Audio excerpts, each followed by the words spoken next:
मम्मा मम्मा, मुझे बहुत ठंड लग रही है। हाँ मम्मी, मुझे भी बहुत ठंड लग रही है।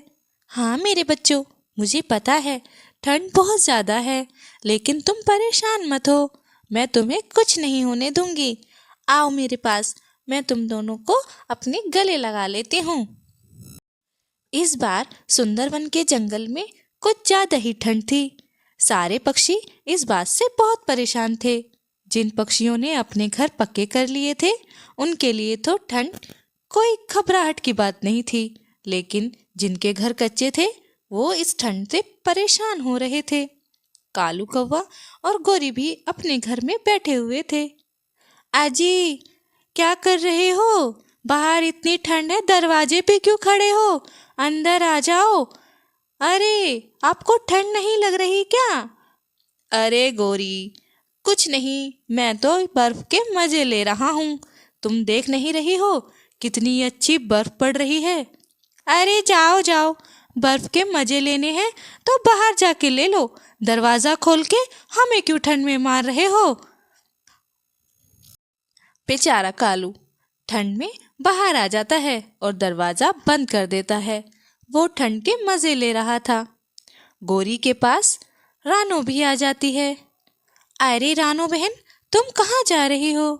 मैं अपनी मम्मी पापा के घर जा रही हूँ। वहाँ मुझे ठंड कम लगती है।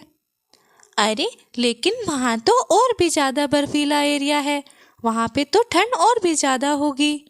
नहीं नहीं, वहाँ हम इग्लू के घर में रहेंगे, वहाँ ठंड नहीं होती। अगर तुम चाहो तो तुम भी मेरे साथ चल सकती हो। मम्मी चलो ना, हमें भी इग्लू का घर देखना है, हमने ये कभी भी नहीं देखा। चलो ना मम्मी। ठीक है बच्चों, ठीक है, मैं भी तुम्हारे साथ चलती हूँ। वो दोनों अपने बच्चों के साथ उसके मम्मी पापा के घर जाने लगते हैं। चलते चलते उन लोगों ने काफी दूरी तय कर ली थी और वो बर्फ के पहाड़ी इलाकों में पहुंच गए थे। अरे बहन, यहाँ तो बहुत ज्यादा ठंड है, यहाँ तो हमारे जंगल से भी ज्यादा ठंड है। अरे तुम परेशान मत हो गोरी, मेरे पीछे पीछे चलो, वहाँ तुम्हें ठंड नहीं लगेगी। मेरा घर बस आने ही वाला है। वो अपने घर पहुंचने ही वाले थे, तभी एक शिकारी पंछी उनका रास्ता रोक लेता है। अरे वाह, आज तो मजा ही आ गया। इतनी ठंड के मौसम में इतना सारा चिड़िया का मांस खाने को मिलेगा। आहा, मेरी तो लॉटरी लग गई। तभी वहां पर एक परदेसी पंछी आता है। ए चील, तू यहाँ से भाग जा। अरे तू कौन है मुझे भगाने वाला? सबसे पहले मैं तुझे ही खाऊंगा। तू बहुत बोल रहा है। चील बातें कर ही रहा था, तभी दूसरा पक्षी उसके सर पर एक बड़ा सा नारियल फेंक देता है और वो नारियल सीधा उसके सर पर गिरता है। अरे बाप रे, मर गया मैं तो। देखा, अगर तूने यहाँ पर पक्षियों को परेशान करा तो तुझे जान से मार देंगे। तुझे तो मैं बाद में देखूंगा। ठीक है, अभी तुम यहाँ से जाओ। चील वहां से चला जाता है और सारे पक्षी उस शिकारी चील से बच जाते हैं। थैंक यू पापा, आपने हमारी मदद की। अगर आज आप सही समय पर नहीं आते तो वो चील हमको मार ही डालता। अरे नहीं बहन, ऐसे थोड़ी, मैं तुम्हें कुछ नहीं होने देना चाहता। चलो। अरे लेकिन ये तुम्हारे साथ दूसरी चिड़िया कौन है? इसे तो मैंने पहले कभी नहीं देखा। ये गोरी है पापा, ये हमारे साथ हमारे इग्लू के घर में देखने आई है। ठीक है बच्चों, चलो अब ठंड ज़्यादा है, घर चलते हैं, वहाँ पर ही बैठकर सारी बातें करेंगे। सब लोग इग्लू के घर के पास आ जाते हैं और वो घर के अंदर बैठ जाते हैं। घर बहुत सुंदर था। अरे वाह, ये घर तो बहुत सुंदर है, ये अंदर से गर्म और बाहर से ठंडा। हाँ बेटी, ये घर ऐसे ही होते हैं, इसमें बाहर की ठंड अंदर नहीं जाती और अंदर की गर्मी बाहर नहीं जाती। इसमें दरवाज़ा भी नहीं है, लेकिन फिर भी यहाँ ठंडक नहीं पड़ती इतनी। चलो बच्चों, तुम लोग थक गए होंगे, अब थोड़ा आराम कर लो, फिर थोड़ा नाश्ता पानी हो जाए। मम्मा, क्या हम बाहर खेल सकते हैं? हमें इग्लू का घर बहुत अच्छा लग रहा है। प्लीज मम्मा। हाँ ठीक है बच्चों, यहाँ ऐसी डरने की कोई बात नहीं है, तुम बाहर जाकर खेल सकते हो। मम्मा हम भी जाएं साथ में खेलने? ठीक है मेरे बच्चों, जाओ लेकिन ज़्यादा दूर मत जाना। बच्चे बाहर आकर खेलने लगते हैं। तब तक बच्चों की नानी उनके लिए नाश्ता बना देती है और सब लोग नाश्ता खाकर बहुत खुश होते हैं। जाओ बच्चों, अब तुम थोड़ी देर आराम कर लो। सारे बच्चे अपना बिस्तर लगा लेते हैं और आराम से सो जाते हैं। गोरी और रानो बाहर ठंड में हाथ सेक रहे थे। ऐसे ही हंसी खुशी में 2-4 दिन बीत जाते हैं। रानो और गोरी का जाने का वक्त आ जाता है। मम्मी अब हम चलते हैं। 5 दिन कैसे बीत गए मुझे पता ही नहीं चला। अरे बेटा, तुम थोड़े दिन और रुक जाते। इतनी जल्दी क्यों जा रहे हो?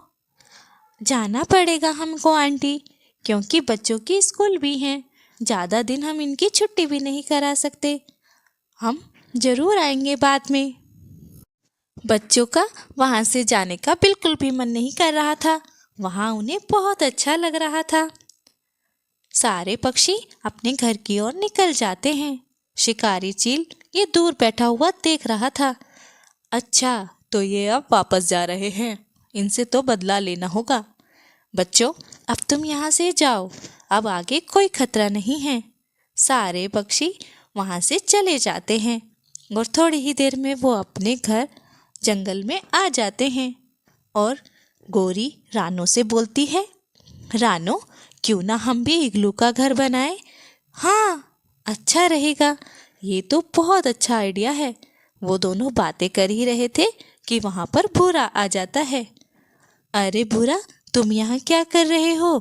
अरे भाई इतनी ज़्यादा ठंड पड़ रही है, मैं लकड़ियाँ इकट्ठा कर रहा हूँ। मुझसे इस कच्चे घोंसले में रहा नहीं जा रहा, अब बहुत ठंड है। अगर तुम हमारा साथ दो तो हम नया घर बनाएंगे, इग्लू का घर। उसमें ठंड भी नहीं लगेगी। इग्लू का घर? ये कैसा घर होता है? ये तुम मत सोचो, बस जैसा हम कहते जाएं वैसा करो। ठीक है, मैं तुम्हारी मदद करूँगा। हम तुम्हें जैसा कहेंगे तुम बस वैसा करना, हम तुम्हें तुम्हारा घर बना कर दे देंगे। भूरा जैसा गोरी और रानू ने बोला वो करते रहे और धीरे धीरे उनका इग्लू का घर बनकर तैयार हो गया। तब तक उनका पीछा करते करते शिकारी चील भी वहां पर पहुंच जाता है। अच्छा, तो ये लोग यहाँ पर अपना घर बना रहे हैं। फिर सब लोग मिलकर कालू का भी इग्लू घर बना देते हैं। सबका इग्लू का घर बनकर तैयार हो जाता है। तभी वहां पर गोरी और कालू आ जाता है।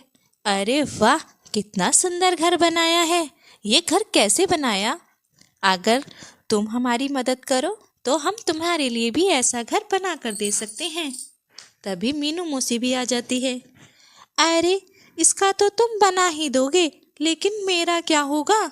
मेरी तो बूढ़ी हड्डियों में इतनी ताकत ही नहीं है। अरे मीनू मौसी, आप परेशान न हो, हम आपका भी घर बना देंगे। ठीक है। सब अब पक्षियों का अपना अपना इग्लू का घर बन जाता है और सारे पक्षी अपने अपने घोंसलों में आराम से जाकर बैठ जाते हैं।